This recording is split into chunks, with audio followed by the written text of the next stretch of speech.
২ মে ২০২৫ আজকের এই মুহূর্তটি বাংলাদেশের লক্ষ লক্ষ সরকারি কর্মচারীর জীবনে এটি ঐতিহাসিক দিন হিসেবে চিহ্নিত হয়ে থাকবে। কারণ আজ যা ঘোষণা হলো তার জন্য এই মানুষগুলো বছরের পর বছর অপেক্ষা করেছেন, স্বপ্ন দেখেছেন, সংগ্রাম করেছেন। আর আজ সেই দীর্ঘ প্রতীক্ষার অবসান ঘটল। এইমাত্র পাওয়া তথ্য অনুযায়ী নতুন বাজেটে যুক্ত হতে যাচ্ছে ১০০% পেনশন সুবিধা এবং গ্রেড সংখ্যায় আসছে বড় পরিবর্তন। সরকারি চাকরিজীবীদের দীর্ঘদিনের দাবি আজ পূরণ হতে চলেছে। কিন্তু এই সিদ্ধান্তের পেছনে কি ঘটেছে, কিভাবে এই চূড়ান্ত সিদ্ধান্তে পৌঁছানো হলো, পুরো বিষয়টি এখন আপনাদের সামনে তুলে ধরছি। আজ ২ মে প্রধানমন্ত্রী তারেক রহমান সংশ্লিষ্ট সকল পক্ষের সাথে বিস্তারিত আলাপ আলোচনার পর এই ঐতিহাসিক সিদ্ধান্ত গ্রহণ করেছেন। অর্থ মন্ত্রণালয়ের একাধিক বিশ্বস্ত সূত্র নিশ্চিত করেছেন যে আজকের এই ঘোষণাটি বাংলাদেশের সরকারি চাকরিজীবীদের জীবনে একটি নতুন অধ্যায়ের সূচনা করবে। বিষয়টা আসলে কোথা থেকে শুরু হয়েছিল সেটা একটু বুঝিয়ে বলা দরকার। ২০১৫ সালের পর থেকে বাংলাদেশের নিম্ন গ্রেডের সরকারি কর্মচারীরা এটি অদৃশ্য বৈষম্যের শিকার হয়ে আসছিলেন। তাদের বেতন কাঠামো এমনভাবে তৈরি হয়েছিল যে উপরের দিকের কর্মকর্তারা বেতন বৃদ্ধিতে বেশি সুবিধা পেতেন, আর নিচের দিকের কর্মচারীরা থাকতেন অবহেলায়। একজন পিয়ন থেকে শুরু করে মাঠ পর্যায়ের হাজার হাজার কর্মচারী এই বৈষম্যের বোঝা বহন করতে করতে দিনের পর দিন কাজ করে গেছেন। তবু তারা থেমে থাকেননি, আন্দোলন করেছেন, কিন্তু কোনো অস্বাভাবিক পরিস্থিতি তৈরি করেননি। ধৈর্যের সাথে শান্তিপূর্ণভাবে তারা তাদের দাবি জানিয়ে আসছিলেন।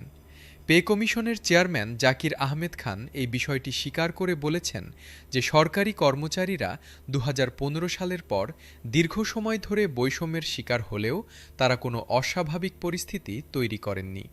এই শান্তিপূর্ণ ধৈর্যের কারণেই প্রধানমন্ত্রী তারেক রহমান স্বয়ং তাদের প্রশংসা করেছেন, এবং আজ এই প্রশংসার পাশাপাশি এসেছে কংক্রিট সিদ্ধান্ত। এখন আসুন জানি আসলে কি কি সিদ্ধান্ত এলো। প্রথম এবং সবচেয়ে বড় সিদ্ধান্তটি হল পেনশন সুবিধা নিয়ে। এতদিন পর্যন্ত অবসরকালীন সুবিধা হিসেবে সর্বশেষ গ্রেডে মূল বেসিকের মাত্র ৪৫% হারে পেনশন দেওয়া হতো। এটা ছিল একেবারেই অপ্রতুল। একজন মানুষ সারা জীবন সরকারের সেবা করলেন, অবসরে গেলেন, আর পেলেন মাত্র অর্ধেকেরও কম টাকা। এই অসঙ্গতি দূর করতে আজ ঘোষণা এলো ১০০% পেনশন সুবিধার। অর্থাৎ এখন থেকে অবসরপ্রাপ্ত সরকারি চাকরিজীবীরা তাদের মূল বেতনের পুরো ১০০% পেনশন পাবেন। এটা শুধু একটা সংখ্যার পরিবর্তন নয়, এটা কয়েক লক্ষ মানুষের বৃদ্ধ বয়সের নিরাপত্তার প্রশ্ন। দ্বিতীয় বড় সিদ্ধান্তটি এসেছে গ্রেড কাঠামো নিয়ে। এই সিদ্ধান্তটি বোঝার জন্য একটু পেছনে যাওয়া দরকার। বাংলাদেশের সরকারি চাকরিতে এতদিন পর্যন্ত যে গ্রেড কাঠামো ছিল সেটা অনেক পুরনো। এই কাঠামো অনুযায়ী শুধু বেতন বাড়ালে উপরের দিকের কর্মকর্তারা বেশি সুবিধা পাবেন, কিন্তু নিচের দিকের কর্মচারীরা পাবেন না। এই বৈষম্যের মূল কারণ হল গ্রেড কাঠামোর সমস্যা। তাই সচিবদের পরামর্শে এবং সকলের মতামতের ভিত্তিতে গ্রেড সংখ্যা পরিবর্তন করে ১৫টি রাখার সিদ্ধান্ত নেওয়া হয়েছে। এই পরিবর্তনটি নিশ্চিত করবে যে নিচের দিকের কর্মচারীরাও যথাযথ বেতন বৃদ্ধির সুযোগ পাবেন। অর্থমন্ত্রী আমির খসরু আজ স্পষ্টভাবে বলেছেন যে বাংলাদেশের অর্থনৈতিক পরিস্থিতি বর্তমানে কিছুটা চ্যালেঞ্জিং। বিশ্ববাজারে অর্থনৈতিক অস্থিরতার কারণে দেশে সরকারি চাকরিজীবীদের বেতন বৃদ্ধি করাটা সহজ ছিল না। কিন্তু নিম্ন গ্রেডের কর্মচারীদের কষ্ট এবং তাদের দীর্ঘদিনের ধৈর্যের কথা মাথায় রেখে এই কঠিন সিদ্ধান্তটি নেওয়া হয়েছে। এটা শুধু একটা নীতিগত সিদ্ধান্ত নয়, এটা মানবিক দায়িত্ববোধ থেকে নেওয়া একটি পদক্ষেপ। আজকের এই সিদ্ধান্তের পেছনে রয়েছে একটি দীর্ঘ প্রক্রিয়া। অর্থ উপদেষ্টা ও পরিকল্পনা উপদেষ্টার সাথে একটি জোরালো বৈঠক হয়েছে। সেই বৈঠকে কর্মচারীদের বেতন বৃদ্ধির চূড়ান্ত তালিকাসহ অন্যান্য সমস্ত বিষয় নিয়ে বিস্তারিত আলোচনা হয়েছে। পে কমিশন এবং প্রধানমন্ত্রী নিজে এই আলোচনায় অংশ নিয়েছেন। প্রধানমন্ত্রী তারেক রহমান এবং অর্থমন্ত্রী আমির খসরুর মধ্যে অভ্যন্তরীণভাবে আরেকটি বৈঠক হয়েছে, যেখানে কর্মচারীদের গ্রেড ভিত্তিক তালিকা ১৫টি রাখার বিষয়টি চূড়ান্ত হয়েছে। পে কমিশনের একাধিক সূত্র জানিয়েছেন যে এই সিদ্ধান্তগুলো নেওয়ার সময় একটি বিষয় সবার মনে সবচেয়ে বেশি ছিল, সেটা হলো যদি নিম্ন গ্রেডের কর্মচারীদের অর্থনৈতিক অবস্থার উন্নতি না হয় তাহলে সরকারি প্রতিষ্ঠানের মধ্যে বৈষম্য থেকেই যাবে। আর এই বৈষম্য যে কোনো দেশের অর্থনৈতিক উন্নয়নকে বাধাগ্রস্ত করে। একটি দেশ তখনই সামনে এগিয়ে যেতে পারে যখন তার সকল স্তরের মানুষ মর্যাদার সাথে জীবনযাপন করতে পারেন। তাই এই পদক্ষেপ শুধু কর্মচারীদের জন্য নয়, পুরো দেশের অর্থনৈতিক গতিশীলতার জন্যও অত্যন্ত জরুরি। তবে এখানে একটি গুরুত্বপূর্ণ বিষয় আছে যা আপনাদের জানা দরকার। সংশ্লিষ্ট ব্যক্তিবর্গ গ্রেড ভিত্তিক তালিকা প্রস্তুতির বিষয়টি সম্পর্কে এখনও পুরোপুরি অবগত নন। তাদের ভাষ্য অনুযায়ী তালিকা পর্যালোচনা কমিটির সাথে বৈঠক করে এটি সংশোধন করা হবে, কারণ এটি এখনই সম্পূর্ণরূপে বাস্তবায়ন করতে হলে যে পরিমাণ বাজেট সংশোধন প্রয়োজন তা এই মুহূর্তে পুরোপুরি সম্ভব নয়। তাই আগামী বাজেট সংশোধনের আগে এই বিষয়টি নিয়ে বিস্তারিত আলোচনা করা হবে। পর্যালোচনা কমিটির ৬ সদস্যের একাধিক সূত্র এই বিষয়টি নিশ্চিত করেছেন। অর্থ মন্ত্রণালয় এবং পে কমিশন একসাথে স্পষ্ট বার্তা দিয়েছেন যে আগামী বাজেটে অবশ্যই সরকারি চাকরিজীবীদের জন্য গ্রেড পরিবর্তন করা হবে। এটা আর কোনো আশ্বাস নয়, এটা এখন একটি নিশ্চিত প্রতিশ্রুতি। সচিবদের মতামতকে সামনে রেখে নতুন গ্যাজেট প্রকাশের চূড়ান্ত ইতিবাচক ইঙ্গিত দেওয়া হয়েছে। এই গ্যাজেট প্রকাশ হলেই দীর্ঘ প্রতীক্ষিত নবম জাতীয় বেতন স্কেল কার্যকর হওয়ার পথ খুলে যাবে।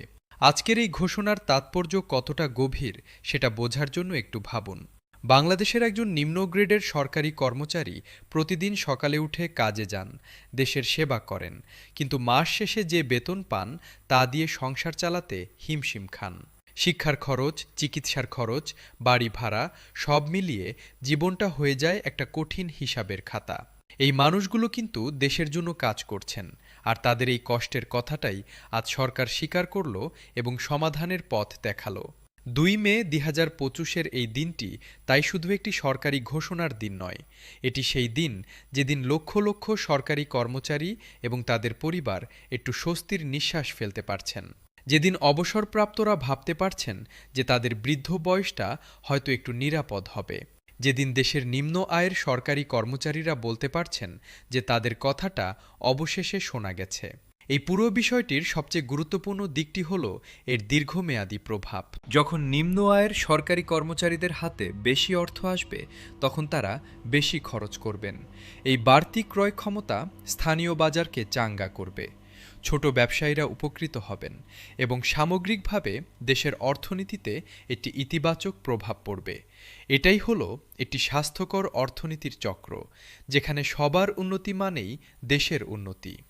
সর্বশেষ আপডেট অনুযায়ী আজ ২ মে সকালের এই ঘোষণার পর পুরো দেশ জুড়ে সরকারি কর্মচারীদের মধ্যে ব্যাপক সাড়া পড়েছে। অনেকে এটাকে বলছেন তাদের জীবনের অন্যতম সেরা খবর। দীর্ঘ অপেক্ষার পর আজ যা পাওয়া গেল তা শুধু টাকার অঙ্কে নয়, মানবিক স্বীকৃতির দিক থেকেও অত্যন্ত তাৎপর্যপূর্ণ। তবে মনে রাখতে হবে, ঘোষণা এসেছে মানেই সব শেষ হয়ে গেছে এমন নয়। বাস্তবায়নের পথে এখনও কিছু পদক্ষেপ বাকি আছে। গ্রেড ভিত্তিক তালিকা চূড়ান্ত করতে হবে, বাজেট সংশোধন করতে হবে, গ্যাজেট প্রকাশ করতে হবে। এই পুরো প্রক্রিয়াটির প্রতিটি আপডেট আমরা আপনাদের কাছে পৌঁছে দেব, তাই আমাদের সাথেই থাকুন। আজকের সবচেয়ে বড় বার্তা হলো বাংলাদেশের সরকারি কর্মচারীরা আর অপেক্ষায় নেই।